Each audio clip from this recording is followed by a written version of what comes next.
Sejam muito bem-vindos, meus caros amigos. Estamos aqui hoje no episódio número 17 do Sobre Negócios Talks. Estamos felizes de receber o Dr. Gustavo Migotto, que tem uma ficha grande aqui, viu? Você fala com advogado, você fala em ficha, né? Exatamente. Olha o currículo do cara. Advogado formado pela Unital, especialista em Direito Empresarial, Civil e Processual Civil pela Escola Paulista de Direito e especializando em Direito Tributário pela PUC. Possui mais de 10 anos de experiência com reestruturação de empresas, assunto que vocês vão gostar muito, e um apaixonado por transformar desafios jurídicos em soluções estratégicas para empresas. Doutor Gustavo, seja muito bem-vindo. Obrigado, E como Johnny. você costuma se apresentar para quem nunca ouviu falar de você? Bom, a primeira apresentação que eu tenho para qualquer pessoa, principalmente quando procura meus trabalhos, né, meu serviço, é que, prazer, meu nome é Gustavo Migotto, sou um filho abençoado de Deus, advogado, e serei o seu último profissional, o seu último advogado, porque a partir de mim você não vai contratar mais outro. Então essa é uma forma que eu me apresento hoje em dia para os meus clientes. Muito bom e muito convincente. Tem um amigo meu que diz assim, ó, na vida você precisa ter um bom médico, um bom mecânico, um bom contador e principalmente um bom advogado. Exatamente, Então atende muito importantíssimo. bem, muito legal, muito legal. E conta pra mim, o que te motivou a seguir a área jurídica, né? A gente teve um spoilerzinho antes do começo aqui, mas por que você escolheu o direito e, sobretudo, o direito empresarial? Eu gosto muito do empresarial porque esse podcast aqui ele é voltado mesmo para as questões empresariais, né? Questões de business, de empreendedorismo, e por isso que você está aqui hoje. Me conta um pouquinho o porquê você decidiu e o que te motivou. Perfeito, Johnny. Foram duas coisas assim cruciais que me fizeram seguir na advocacia.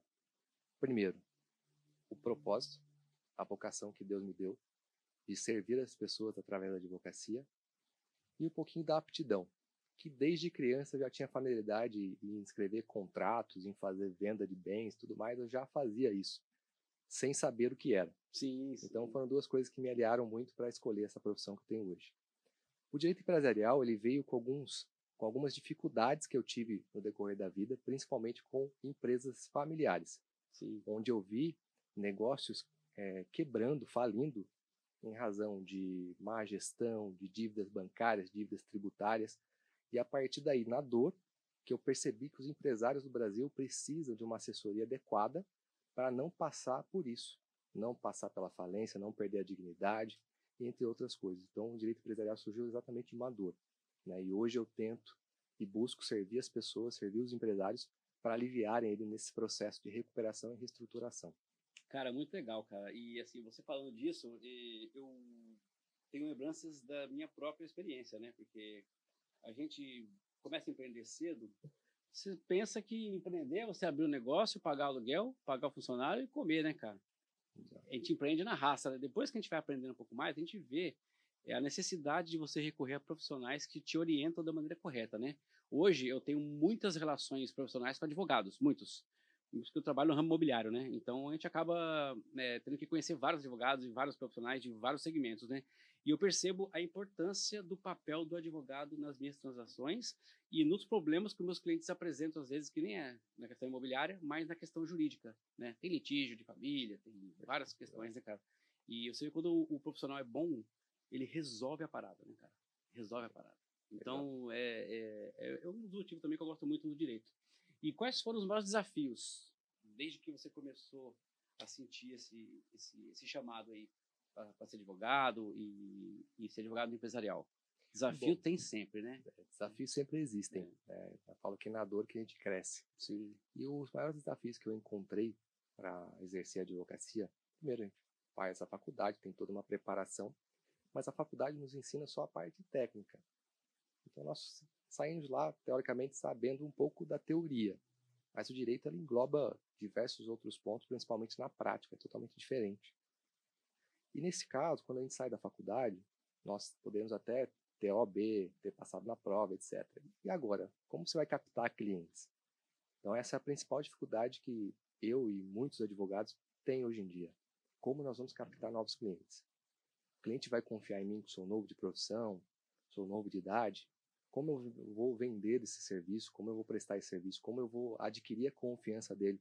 Sim. Não é só abrir as portas e esperar o cliente chegar, né? Você tem que ir atrás do cliente. Exato. Né? Antigamente, os advogados se formavam, por mérito, sentavam numa cadeira, numa mesa e os clientes chegavam.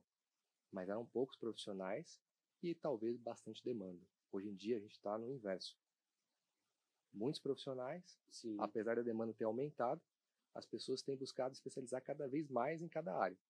E nisso, abre um horizonte de como eu vou trazer esses clientes. Eles não vêm mais batendo na porta.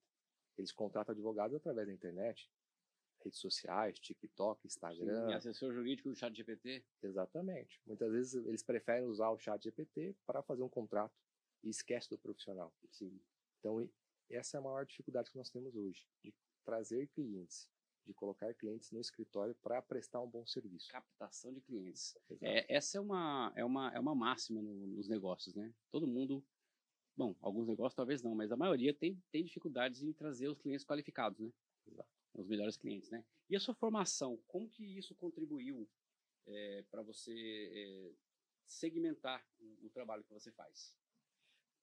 Eu dividi a formação em duas partes, a teórica e a prática.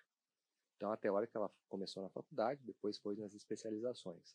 Ali eu pude ganhar mais conhecimento para atuar melhor para os meus clientes. E a prática, que é desenvolver o escritório, não como um simples advogado, um profissional liberal, mas como empresa, de como eu vou tratar o meu cliente, qual que é o tempo de vida dele dentro do escritório, o que eu posso oferecer para ele, enfim. LTV, né? Lifetime Value. Exatamente. Trazer para ele sempre valores nos trabalhos. É prestar além do contratado. Então, ele me contrata para fazer uma demanda e eu vou entregar para ele a mais, um plus a mais. Isso faz parte do negócio, lá no escritório. E a especialização foi muito importante, porém a prática ainda mais. Então, o feeling jurídico de analisar um caso e já começar a imaginar como eu vou construir isso no papel para convencer um terceiro que não participa daquele problema é um desafio. Total, e essa é a total, prática. total. Então eu tenho que mostrar para um terceiro que não conhece Johnny, não conhece a empresa, não conhece aquele negócio e convencer ele de que meu cliente tem aquele direito. Então não é só pegar o código e colocar aqui no papel. Eu tenho que colocar toda uma emoção, toda uma retórica, explicar tudo de forma detalhada para que o juiz seja convencido de que meu cliente tem aquele direito. Então, a teoria é muito boa, mas precisamos da prática também. Mesmo porque você lida com pessoas, né? E Exato. pessoas você precisa necessariamente ter estratégias de convencimento, né? Os juízes não são ali uma entidade ali que tem um padrão, né? Um juiz pode entender de uma forma, outro juiz pode entender de outra, Exato. e aí você tem que adaptar a sua estratégia para convencer aquele juiz do que os seus argumentos são melhores do que o da concorrência. É mais ou menos isso aí, né? Eu falo que o papel, existe aqui um sonho, existe uma vontade, existe uma dor, uma frustração. Então, essa é a importância que nós temos que dar para um processo. Eu não estou falando só de papel e lei, a gente fala de pessoas. Sim, emoções. Né? Emoções. Então, a pessoa ali está sofrendo com aquilo. Ela quer uma solução mais justa possível. E nós temos que transmitir isso por papel. Então, a prática é muito importante em razão disso, de ser envolvido com o cliente, entender e tomar partido dar a voz a ele no judiciário. Esse é o papel do advogado, no meu ver. Muito bom. O seu escritório hoje tem quantas pessoas que trabalham? Quantos advogados, né? Tem advogados e tem também pessoas que não são advogados, né? Talvez secretários, alguma coisa. Né? Qual o tamanho do escritório? Hoje nós estamos com 3 pessoas diretas, são os associados, estagiários, e nós temos as parcerias. Então, como o escritório não consegue absorver todo tipo de demanda, nós firmamos parcerias com demandas específicas. Então, determinada área do direito, eu sei que meu parceiro de Taubaté ou de São José mesmo, ele vai atender aquela demanda específica em conjunto comigo. Então, de parceiros, nós temos mais em torno de 8 a 10 pessoas que nos ajudam em outras demandas. Sim. E a tendência do escritório é o crescimento. O meu projeto é que seja um escritório full service. Sim, chega lá, o cara resolve a parada. Exatamente. A gente consegue absorver todas as áreas de direito dentro de um lugar só. Então, o empresário vai chegar lá, ele vai ter uma demanda tributária, ele vai conseguir resolver. Uma demanda criminal, ele vai conseguir resolver. Civil, ele vai conseguir resolver. Então, essa é a meta do escritório. Um time de especialistas. Exatamente. Interessante, né? Eu não conheço muitos escritórios que abrangem muitas áreas, assim, né? Geralmente os advogados são especializados, né? Mas você com um corpo grande, com uma estrutura robusta, você consegue... o cara entra ali, só vai sair se for mal atendido, né? Exatamente. E não é essa a intenção, né? Ele vai ser... do business, né? Muito bom, muito bom, muito bom. E os erros que você percebe que os empresários cometem quando vão procurar vocês para solicitar os seus serviços? Quer dizer, devem ter erros, no meu ponto de vista, eu posso estar errado, mas assim, são várias demandas, vários erros, várias situações, mas deve ter alguma que tem mais frequência de acontecer, né? O que seria essa mais frequente? O erro mais frequente que nós encontramos nos empresários, na verdade, na atuação deles, é a falta do preparo. Normalmente, é a falta de estruturar melhor o negócio lá no início. Porque muitas vezes nós temos empresários com bons produtos, uma boa localização, tudo para dar certo, mas de repente dá um ano, a pessoa já está fechando as portas porque não teve a estrutura adequada e o preparo adequado. Eu costumo dizer que no Brasil nós temos uma complexidade legislativa. Então, aqui em 2024 nós temos aí uma média de 15 mil leis vigentes. Então, o empresário, por exemplo, que está no Simples Nacional, que é o 97% das empresas estão no Simples Nacional, ele exige diversas regras, diversas adaptações que ele precisa estar atinente para poder exercer aquela profissão, exercer aquela atividade. E o que acontece na prática é que esses empresários, eles não conseguem absorver toda a legislação aplicável ao negócio dele. E quando ele não absorve, de repente aparece uma multa da Receita Federal, de repente aparece uma dívida bancária que ele não consegue resolver, ele assumiu um empréstimo, alavancou, mas de forma errada.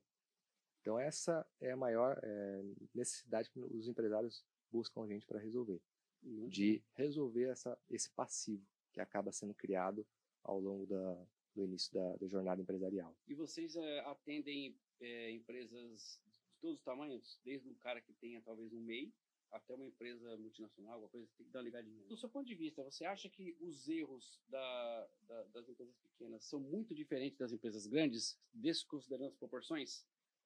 No ponto de vista de gestão, por exemplo. Sim. Normalmente o erro ele segue um rastro, né? Então, as pessoas que estão na frente de grandes empresas também carecem de aprendizado de como gerir um negócio. Básico. E também o microempreendedor tem suas dificuldades. O negócio não é só abrir um estabelecimento e colocar seu produto à venda. Você precisa analisar com uma cautela para entender se eu consigo diminuir meus custos para aumentar minha lucratividade. Aqui no Brasil, os impostos, por exemplo, eles são cobrados a partir do seu faturamento. A lei brasileira, ela põe o empresário numa situação de que você tem que ser bem-sucedido. Você tem que fazer acontecer. Para mim, não importa se você vai ter lucro no final do mês ou não. Minha parte eu quero. Minha parte eu quero. Então, se você fatura R$200 mil, o governo ele vai cobrar uma alíquota lá, um percentual daqueles R$200 mil. E se você pegar, fechar seu caixa e você faturou 200, está pagando 220, ele não vai querer saber se você está com 20 mil de prejuízo. Então, quando você tem uma assessoria jurídica adequada dentro do seu negócio, você consegue diminuir muitas vezes a carga tributária, diminuir uma dívida bancária, um contrato de capital de giro, algo nesse sentido, e ali aumentar sua lucratividade. Faturamento não é tudo. A gente sempre costuma falar, num curso que eu faço, inclusive, que o caixa é rei. A empresa precisa ter caixa. Ela precisa ter dinheiro aportado. E quando você fatura muito, mas não vê lucro, o que você está fazendo é só aumentar seu risco. E quando a gente presta uma assessoria jurídica adequada, por exemplo, no supermercado, a gente consegue segregar alguns produtos que não precisam entrar na tributação direta. Então, ou tributação diferente. Ou tributação diferente. Então, muitas vezes, tributos que o empresário está pagando, ele não precisaria pagar. Um exemplo de supermercado, farmácia, etc. Supermercado você já entende bem, né? Exato. Aqueles que vendem, por exemplo, refrigerantes, bebidas geladas no geral, outros tipos de produtos correlatos, o PIS e COFINS não é devido, teoricamente. Porque a indústria já pagou o PIS e COFINS lá no começo, lá na produção. E quando ele vende esse produto, a contabilidade simplesmente pega a nota, declara e ele paga mais PIS e COFINS sobre aquele produto. Ou seja, ele paga 2 vezes. A indústria pagou, ele paga de novo. Então é um valor que, se você vender uma escala de refrigerante, por exemplo, dá uma boa diferença no seu fluxo de caixa, no imposto que você vai pagar. Então, muitas vezes, essa assessoria jurídica ela serve para isso, para verificar o que você está pagando a mais e passar a pagar menos. Então não é um custo, é um investimento. Total. Você vai, supostamente, você vai investir na assessoria de um advogado especialista para otimizar os seus ganhos, né? Exatamente. Isso, então, me leva à próxima pergunta, que é a importância da assessoria jurídica preventiva. Porque, evidentemente, você deve prestar assessoria para empresários no começo do negócio. Sim. Olha, Gustavo, tô pensando em empreender num negócio aqui, cara, e eu precisava saber como que eu vou começar isso aqui, o que que eu vou comprar, da que maneira que eu vou comprar, isso vocês fazem também. Exato. Né? Fala um pouquinho disso aí pra gente, como é que é a assessoria inicial de uma empresa pequena? Supondo que eu queira abrir um outro negócio agora, um business fora do meu. Perfeito. Primeiro, nós temos que analisar a regra do jogo. Que negócio eu quero abrir, como as empresas concorrentes se comportam perante aquele negócio, qual é o benefício possivelmente que eu vou ter tributário, civil, qualquer tipo de benefício que pode aumentar minha lucratividade. Isso faz parte de uma análise congruente. E também análise de mercado, né, de como todos se comportam. Aqui um exemplo, vida pessoal, inclusive. Se eu tivesse analisado a empresa, um supermercado que eu adquiri no passado, se eu tivesse analisado a parte contábil, a parte fiscal, a parte bancária, talvez era um negócio que eu não entraria. Possivelmente, na verdade, sim, não entraria naquele negócio. O conhecimento que você tem hoje, você já não... Exatamente. Então, o amadorismo, a emoção, acabou tomando lugar da razão. Sim. E quando o empresário ele vai abrir um novo negócio, ele precisa estar com os 2 pés no chão para entender como aquele negócio funciona. Então, eu preciso saber qual tributo eu vou pagar, quantos funcionários eu preciso contratar para rodar a engrenagem, como eu posso contratar, se eu posso diminuir um custo, talvez contratar um funcionário com menos tempo de trabalho semanal, ou fazer um contrato de prestação de serviço, dependendo do serviço que eu vou prestar. Tudo isso é importante para ir tomar partido do negócio. Por exemplo, se eu tenho uma distribuidora, eu quero iniciar a distribuição de qualquer coisa, cosmético, por exemplo. O empresário ele vai lá, contrata pessoas para vender o produto externo, então ele já tem ali uma tributação sobre a folha, que vai pagar contribuição previdenciária, quase de 27,5%, dependendo dos casos. Já vai começar com um custo alto. Sim, né? Fora isso, se ele tiver uma contabilidade mais simples, tudo que passar na conta dele vai ser declarado e ele vai pagar o imposto sobre aquilo. Vamos supor que esse mesmo empresário ele procura uma assessoria jurídica do escritório ou de outro profissional qualificado e peça para fazer uma análise. Olha, está aqui meu caso, doutor. Eu preciso que você nos dê uma direção de como pagar menos tributo, como pagar menos para funcionário. Eu posso orientar ele o seguinte: olha, na questão de distribuição, você vai colocar a intermediação, você intermedia negócios. Então, você vai ser tributado só sobre o lucro, só sobre aquilo que você ganhar de comissão, não sobre o valor total da venda. Então, por mais que o dinheiro passe na minha conta da distribuidora, eu vou tirar só aquilo que eu ganhei de lucratividade. Então, você já tem um benefício aí fiscal, de redução de tributo. Parte de funcionários. Ao invés de contratar um empregado na CLT, eu contrato um representante comercial. Eu procuro profissionais que estejam registrados no Conselho de Representação Comercial e contrato ele através de uma MEI ou pessoa física. Então, aquele encargo de contribuições previdenciárias, cota patronal que eu teria que pagar, já isento.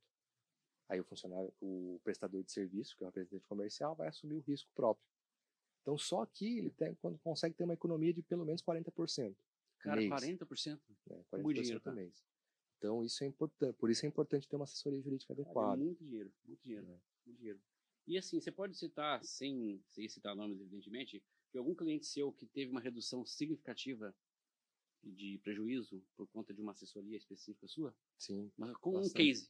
Nós temos 2 cases assim, de sucesso no escritório que são recentes, que é um tributário e uma da parte bancária. O tributário, o cliente nos procurou porque ele estava sendo, teoricamente, assediado por profissionais de outro ramo, de outra atuação, para fazer uma transação tributária. Transação tributária é um programa que o governo lança para você ir lá fazer um acordo. Então o governo fala, eu abro mão dos juros e multa, um percentual, e você me paga, parcelado. Eu vou facilitar para você, vamos dizer assim. E na transação tributária, o governo ele pega todos os débitos que você tem na empresa e lança lá, põe num pacote só. O que muitos fazem é pegar todo aquele pacote, dar 2 cliques, você tem 60% de desconto, faz o parcelamento e começa a pagar. Supondo que o 60% é o melhor negócio. Exatamente. O que nós fazemos? Nós vamos descobrir qual é a origem daquele tributo, qual é a origem daquela dívida, daquele crédito tributário. Aí quando eu analiso, eu percebo, no caso concreto, que as dívidas em torno de 40% a 50% estavam prescritas ou para prescrever. Nessa, o cliente ia fazer um acordo de quase R$ 1 milhão e R$ 760 mil nós conseguimos verificar que estavam prescritos ou próximos à prescrição. Nossa, cara. Então, ele tirou os R$ 760 mil e fez um acordo, né, sobre o restante. 240 mil. Exatamente. Ou seja, ele ia fazer um negócio que ia pagar ali em 120 prestações, algo que não precisaria, algo que ia impactar negativamente o caixa. Muito bom, cara. E o bancário, similar. Quando a gente trabalha com as estratégias adequadas, com o tempo correto de negociação, e atua juridicamente no caso, envolvendo a execução bancária dos bancos, enfim, nós conseguimos trabalhar com os bons descontos.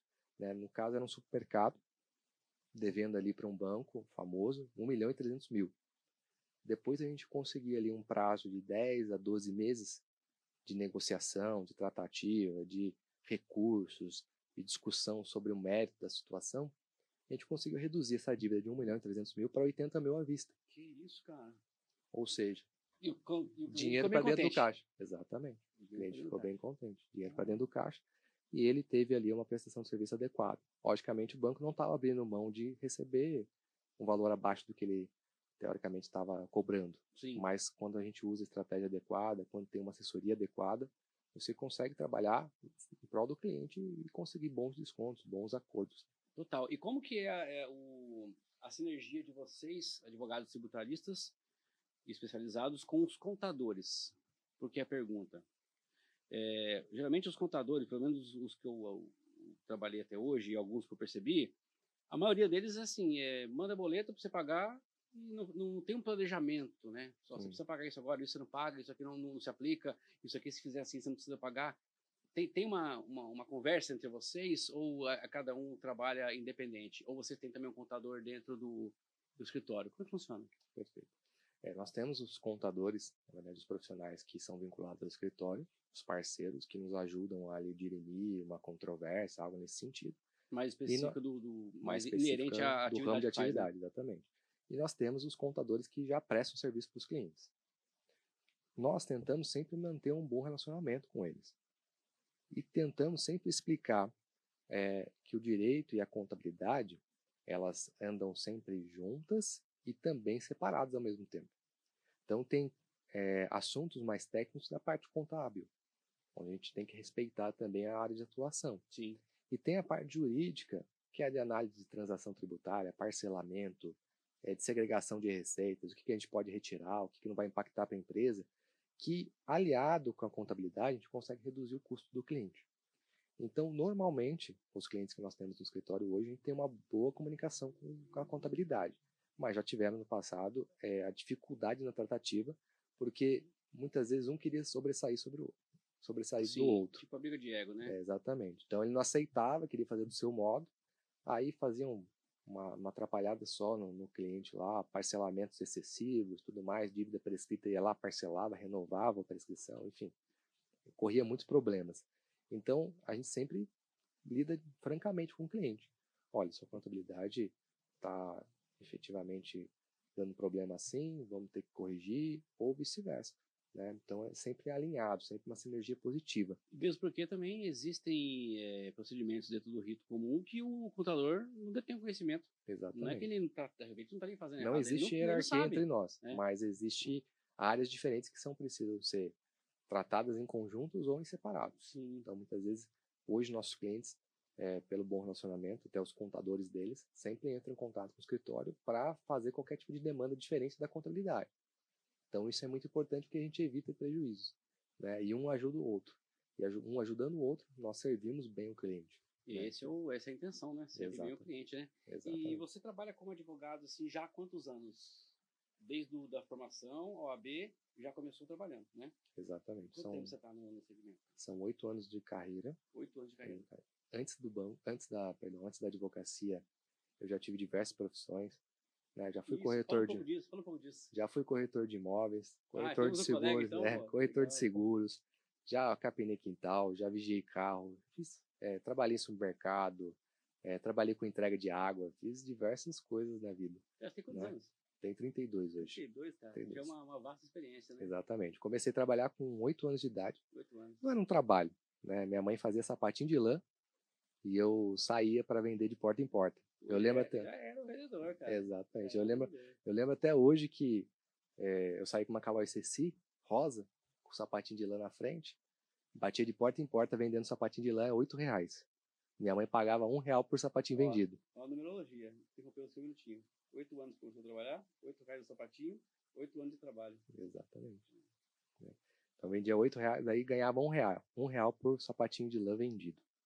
Aí nisso eu tive a brilhante ideia de contratar um amigo para dividir o lucro. Errei porque fiz 50-50. Deveria ter feito um pouco diferente essa margem, né? A resposta era sua, né? Exatamente. Mas a ideia era vender mais. E acabava virando uma farra isso. E desde ali, fui começar a vigiar carro. Eu sempre gostei muito de ter uma certa independência. Sim. De comprar minhas coisas, de comprar meus brinquedos na época e tudo mais. Então, eu aceitava qualquer tipo de trabalho. Até cobrador de ônibus da TCTAL aqui em Taubaté. Não sei se existe ainda, mas já fui também. Legal. Né? E antes de entrar na advocacia, literalmente, eu trabalhei no banco um bom tempo. Bancário. Né? Exatamente. Daí que vem a bagagem um pouquinho de como renegociar dívida com bancos. A bagagem que eu já sei do outro lado da mesa. Eu já sentei do outro lado da mesa e sei bem como lidar, entendo essa parte bancária por inteiro também. Legal, cara. É muito bom você ver que o intuito do podcast de fato, além de saber da sua história, compartilhar as fases de empreendedorismo também, né, cara? Você vê, eu não sabia disso aí, né? A gente acabou não colocando no roteiro, né? Mas foi uma coisa legal, cara. Eu também me vejo assim, porque eu também tive bastante experiência desde novo, fiz muita coisa também. Você falando assim, eu já lembrei bastante das minhas coisas, né? Claro. E assim, desde então, de 8 anos para cá, como que você vê o papel do advogado nos negócios? Assim? O que você acha que mudou? Porque, no meu ponto de vista, eu vejo que vem mudando cada vez com menos intervalo de tempo. As leis vão atualizando, os procedimentos vão atualizando, o jeito de tratar as situações vão se atualizando, a nossa política muda, tudo muda, então o papel do advogado também muda, né? Era de um jeito quando você começou e hoje pode ter mudado alguma coisa. Como que você vê isso, cara? Exatamente. Antigamente, o advogado ele estava focado muito na teoria. Então ele ficava dentro do escritório, mirabolando ali teses jurídicas para vencer casos. Então as teses jurídicas que os advogados elaboravam eram seus cases de sucesso. Então isso era antigamente. As teses. Exatamente. Hoje a gente tem um perfil totalmente diferente. Hoje nós temos um perfil de assessoria jurídica que tem que estar alinhado com o pensamento do empreendedor, que no meu caso é empresarial. Né? Mas cada área vai ter a sua atuação, o seu segmento. E quando a gente fala em alinhamento, é fornecer subsídios para que ele lucre mais. Porque o empresário ele tem o objetivo principal ter lucro. Sim. Ele inicia uma atividade, ali um sonho, toda uma garra para obter lucro. Exato. De alguma forma. O que nós vemos são empresários cansados de sobreviver, de simplesmente pagar boletos. Sim. E achando que o giro é lucro, né? Exatamente. O faturamento é lucro. Normalmente não. Né? Então, o papel do advogado está exatamente nesse consultivo, em prevenir de um problema futuro. Então, por exemplo, uma parte trabalhista.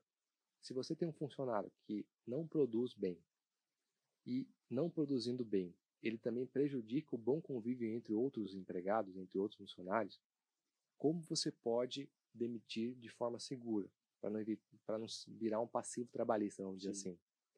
Então, aí entra o papel do advogado, de avaliar a conduta daquele empregado, avaliar, instituir normas de conduta, rotinas, documentos, descrição de atividades, onde os funcionários vão estar cientes de como funciona a empresa. Foi contratado para isso, o que você vai fazer? Exatamente. E a gente auxilia a empresas a estabelecerem novas culturas. A cultura forte dentro de uma empresa, ela faz com que os melhores aumentem sua performance e os piores peçam para sair. Quando você seleção natural. Exatamente. Quando você tem uma cultura organizacional, com documentos, com normas, manual de ética, tudo bem redondo, funcionando adequadamente, aquele que performa mal, ele vai sentir mal e vai sair da sua empresa. Então, quando a gente ajuda o empresário a estabelecer esse tipo de cultura, ele consegue enxugar o seu quadro e só ficar com pessoas que performam bem. Otimizando toda a operação e gerando mais lucro. O que o empresário tem que fazer é convencer essas pessoas que todo mundo tem uma parcela do dono. Então, todos têm que vestir a camisa para entregar o melhor resultado. E o empresário, obviamente, ele vai bonificando de alguma forma. Nem sempre é dinheiro. Sim. Às vezes é um aplauso, às vezes é uma viagem, um reconhecimento, um estudo. Então, se você analisar bem o perfil de cada funcionário, tá com uma cultura alinhada e tudo documentado, facilita muito a vida do empresário, né, esse dia a dia. Então, acho que o advogado deve atuar nesse papel, sim, de prevenir e também ajudar o empresário a permanecer caminhando. Já não é só o simples figura do operador jurídico direto, né, mas o cara que dá uma consultoria, uma assessoria constante. E assim, dentro do empresarial, pelo que eu estou percebendo que você está falando, não é só, acho que de todos os nichos dentro do direito, acho que o empresarial é um dos mais abrangentes, né? Porque você acaba tendo que ter bastante intimidade com as questões trabalhistas e outras questões também atinentes, né? Exatamente. Não é só o empresarial, o que é? Você trata de documentos de empresas, né? A grosso modo. Não, tem várias questões, né? Exatamente. Cara, é muito bom. E trabalhistas são vários problemas, né? A gente entende que se o funcionário estiver bem instruído, assinou um documento onde ele está lá ciente de todas as atividades que ele vai exercer, dos cuidados que ele deve ter, isso facilita muito o dia a dia. Porque se acontecer um problema fora daquilo, o empresário ele consegue comprovar. Não, mas esse funcionário tem um treinamento adequado, teve uma orientação adequada, né? Isso acontece nos estabelecimentos. E vocês acompanham e direcionam isso. Exatamente. Então a gente acompanha exatamente essas fases. Eu me lembro um exemplo, né, quando eu advogava para um hospital, de aqui de Taubaté, depois de Campo Jordão, eu era taxado como trava tudo, o chato. O chato. Então eu alertava sempre, o funcionário ele está fazendo a manutenção no ar-condicionado, está sem os equipamentos de altura, então está amarrado, não está sem EPI adequado, pode dar um problema, né? Pode prejudicar a família, enfim. Até a seguradora não vai cobrir se acontecer alguma coisa, por negligência. Sim, simples, né? Então é uma coisa simples que pode gerar um prejuízo para o funcionário. Quando a gente fala de pequena empresa, uma indenização por acidente de trabalho, fecha a empresa. Quebra a empresa. Se ele tomar essas cautelas necessárias, se ele ter consciência da importância de treinar bem, de ter documentação correta e de sempre estar instruindo o empregado, o funcionário, ele tem minimizado as chances de um passivo trabalhista. Cara, muito bom, né? Muito bom. Falaremos muito mais sobre isso depois. Tá. E você colocou aqui no briefzinho sobre estrategista jurídico. Como que você se posiciona para os empresários como estrategista jurídico? Porque pelo que eu estou entendendo da sua atmosfera, é de fato um estrategista. Como que é o papel do advogado estrategista? Como que você se... Perfeito.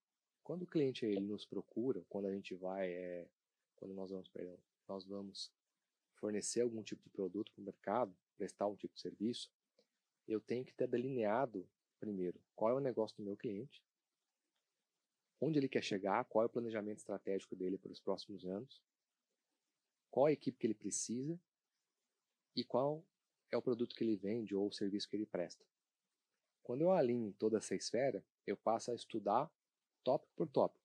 Então eu vou na área civil, analiso ali qual vai ser o relacionamento dele com as pessoas que vão contratar o seu serviço ou comprar seu produto, área civil consumerista.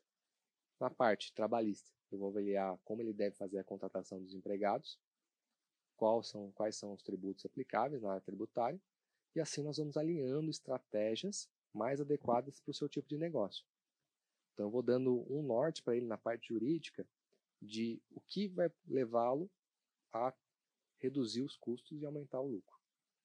Então, cada área vai ser avaliada de forma individual, para que ele tenha um panorama geral do seu negócio. Por quê? O empresário bem-sucedido, normalmente ele está focado no estratégico da sua empresa. Sim. Quando ele passa a focar no operacional e só pagar o incêndio, a empresa dele deixa de crescer. Sim, e às vezes passa até de déficit. Sim. E nossa missão como estrategista é apoiar o empresário para que ele esteja focado em novos negócios e não nos problemas. Bom, cara. Entendeu? Então, mais ou menos, o trabalho estrategista é exatamente Cara, isso. muito bom, viu? Muito bom. E eu vi que você também começou, eu te sigo há um tempo, né?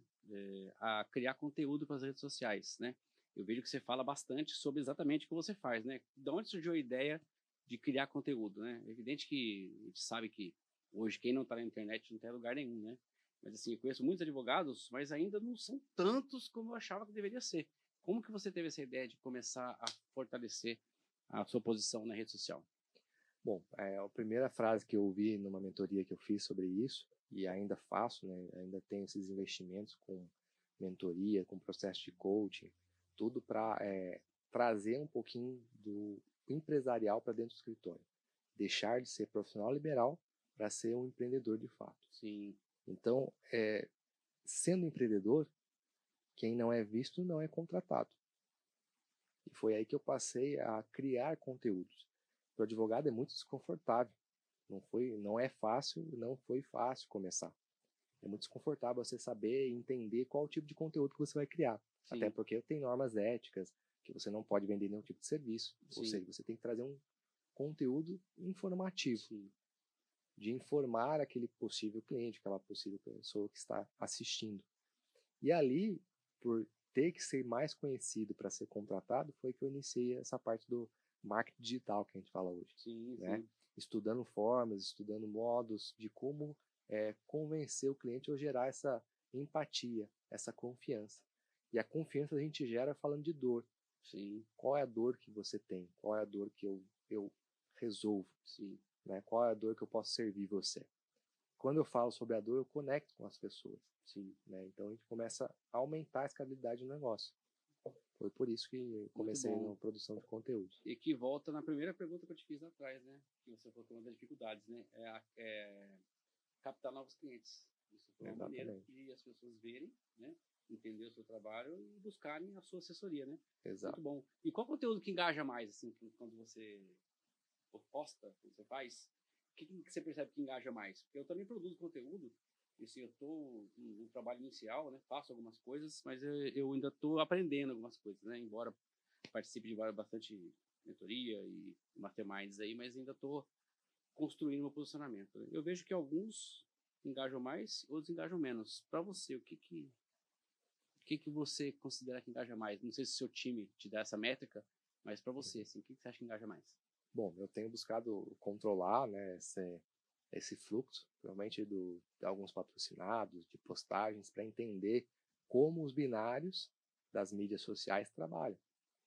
Por que ela entrega mais tal conteúdo e entrega menos o outro? E quando eu falo de dor, principalmente relacionada a dívidas... Ah, sim, é uma dor comum, né? Exatamente. Comum. Eu conecto com os empresários, porque a gente sabe que 90% das pessoas, das empresas no Brasil, elas têm algum tipo de dívida. E quando eu falo dessa dor, porque se você pegar um negócio, estar pagando 10%, 15% de juros para o banco, ou pagar uma multa de até 70% para o fisco, é uma dor que o empresário tem. Se eu tenho uma margem pequena, como que eu vou pagar isso? Essa conta não fecha. Então, quando eu posto conteúdos propondo ideias para que o empresário saia daquela situação, é o que eu crio mais conexão. É empatia, realmente, é falar um pouco dessa dor. E dívidas, sem dúvidas, é o assunto que mais popularizado. Né? Dívida é bom ter e é bom também não ter, né? Exatamente. Então, bom. para ter uma noção dessa métrica, eu até avalio pelo TikTok. Você produz pro TikTok também? Também. Não é dancinhas. Não, acho que não. Né?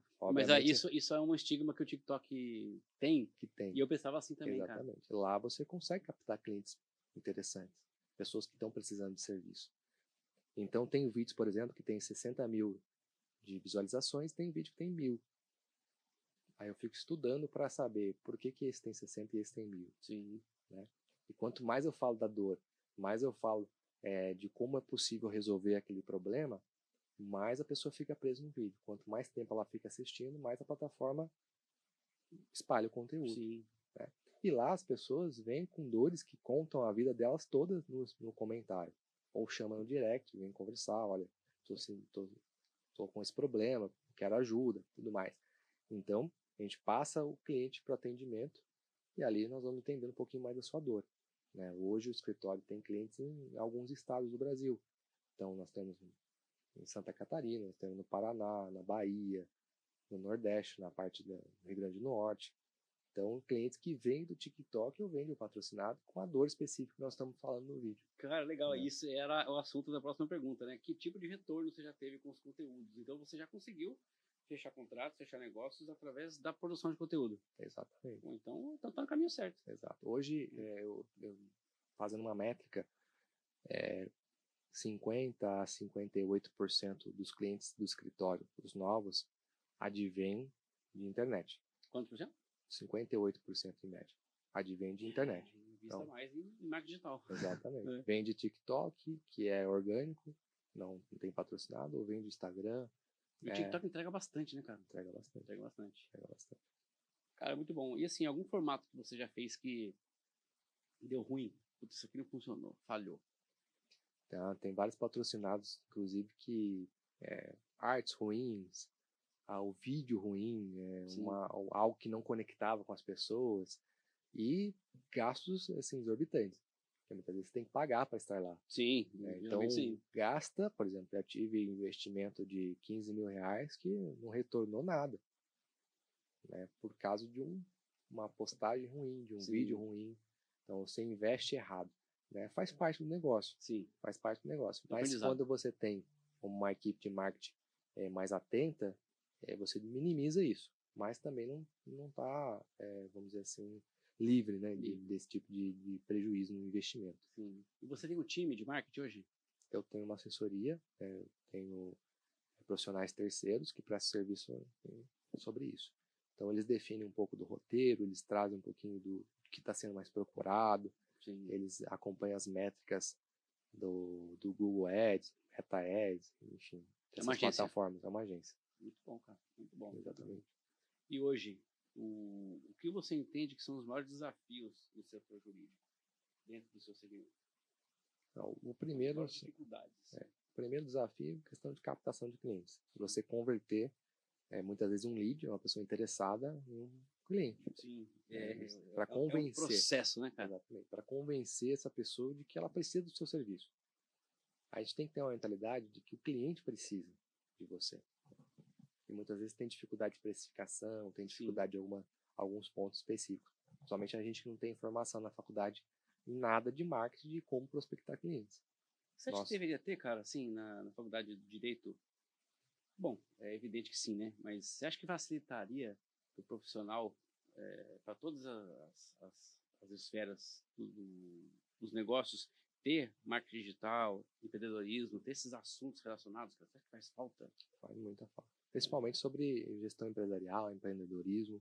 Isso faz muita falta, porque um escritório financeira. Exatamente. Um escritório é um negócio. E ali você também tem que controlar quanto você está lucrando, qual que é o percentual que você está deixando na mesa, o que você precisa reduzir, o que você precisa aumentar. E essa visão estratégica nós não temos na faculdade. E nós começamos também o escritório sem ter. Isso é muito importante e vai aprendendo. Só que aprendendo no braço, além de levar tempo, dá mais prejuízo. Sim. Quando você busca conhecimento, entender melhor o negócio, facilita bastante. Total. Então hoje a gente tem um foco de investimento alto na parte de gestão empresarial, de curso de aperfeiçoamento, de como tratar o escritório de fato como empresa.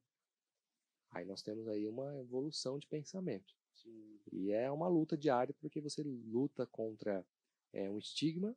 Sim. E também contra a maré, vamos dizer assim. Você funcionou sempre assim, né? Exato. Ser assim. Então a gente busca não ser conformado com as coisas. Inconformado para buscar sempre o melhor. Total. Então é estudo diário. Total. Estudo diário. E no seu ponto de vista, você acha que a tecnologia ela vai reduzir a importância de certos profissionais, ou ela vai nivelar os profissionais, ou vai tirar os ruins do mercado?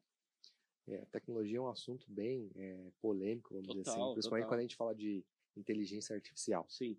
Mas no ramo da advocacia, eu entendo que os advogados que não buscarem estudar sobre inteligência artificial, de como aplicar no seu serviço esse tipo de trabalho, eles vão ser excluídos automaticamente do Sim. mercado. Isso para quase todas as profissões, as atividades. Totalmente. Né? Hoje, a gente tem a inteligência artificial que sabe muito bem fazer uma qualificação do cliente, um funil de vendas, só que ainda tem que ter o papel do profissional.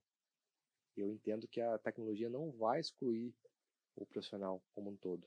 Vai ser uma máquina que vai resolver tudo. Sim. Não, o profissional tem que estar por trás, sabendo coordenar a tecnologia. Para usar ao seu favor totalmente. Então, se você aprender a coordenar a tecnologia, a entender como ela funciona e trazer um benefício para o negócio, Sim. você vai ter uma estimativa de É prosperidade. um aliado, né? Um aliado, aliado. exatamente. É. E quando você se nega, né, você, não quero mexer com isso, não sei, não entendo, não quero entender, Não me dou bem com esse negócio de tecnologia. você vai ser automaticamente excluído. Eu também vejo assim, cara. Vejo Vai ser assim. automaticamente excluído do mercado. E assim, você usa bastante tecnologia, IA e outros tipos no seu trabalho? E principalmente a gente tem a inteligência artificial, né, e tem outras que são aliadas a ela. Então, por exemplo, um cliente que ele vem da internet, ele é feita uma qualificação inicial por um atendimento robô. Tipo um ManyChat. Tipo um ManyChat. Então ele vai lá, faz uma qualificação do cliente para entender se ele está dentro do perfil que nós ajudamos. Isso. E essa gestão é a sua agência que faz também? Essa é o nosso escritório mesmo, nós fazemos internamente. Então a gente controla ali as mensagens para entender um pouquinho do que o nosso cliente precisa e lá ele faz uma primeira avaliação. Aí depois disso cai para um profissional para que ele faça o restante do atendimento. Humanizado, aí para entender. Exatamente. Esse aqui se qualifica para o Exatamente. atendimento, vamos botar alguém E os robôs eles estão sendo constantemente aperfeiçoados. Total. Até a humanização ele já tem, né? Sim. Então já manda áudio, já manda foto, manda vídeo, interage com a pessoa, responde aquilo que ela está perguntando. Sim. Então realmente É difícil de saber se é robô ou se é gente. Né, com o avanço nós precisamos também avançar. Cara, muito bom. Então vocês se preparam para essa mudança, né? Vocês têm, como você falou, você contrata consultorias, mentorias, aperfeiçoamentos. O escritório tá. Qual é o nome do escritório mesmo? É Gustavo Migoto Advogados. Então leva o seu nome no escritório. Isso. Muito bom. Advogados associados. Exato. Muito bom. Associados. Então o escritório todo está sempre buscando aperfeiçoamento, buscando mentorias, buscando caminhos diferentes para não ficar fora dessa maré. Exatamente. Facilitar o trabalho também de todos que estão lá. Sim. Utilizar. Exatamente o que você faz para os outros fazerem para vocês, né? A tecnologia nos possibilita atender mais com a mesma qualidade. Cara, incrível. Então é isso que nós estamos buscando cara, diariamente. Que legal saber assim desse trabalho que você faz, cara. Eu ouvindo você falar, eu percebo que até dentro da minha operação, que não é muito grande, eu tenho várias questões aí que você falou que são dores que eu tenho, cara. Eu acho muito bacana isso aí e com certeza falaremos mais. E me dá 3 dicas jurídicas indispensáveis para qualquer empresário otimizar os processos da sua empresa. Algo que você pode falar assim que não vai comprometer o seu trabalho, evidentemente. Claro. A primeira dica é sempre busque conhecimento na parte de gestão empresarial. Busque entender o seu negócio, entender como você pode prosperar de forma sólida, não de forma desordenada. O segundo ponto, que eu entendo que é assim, muito relevante, é você continuar o aprimoramento e também sempre ajustar os processos internos para atender melhor o cliente, atender melhor aqueles prestadores de serviço e também lidar de forma mais suave com a relação empregatícia, com a relação tributária, a relação bancária, civil, consumidora. Então isso tudo é importante, ele manter esse constante aprimoramento de processos internos. E o terceiro é, busque uma assessoria jurídica adequada. Não entenda que o jurídico seja um custo para o seu negócio. Ele é um investimento para te auxiliar a tomar boas decisões.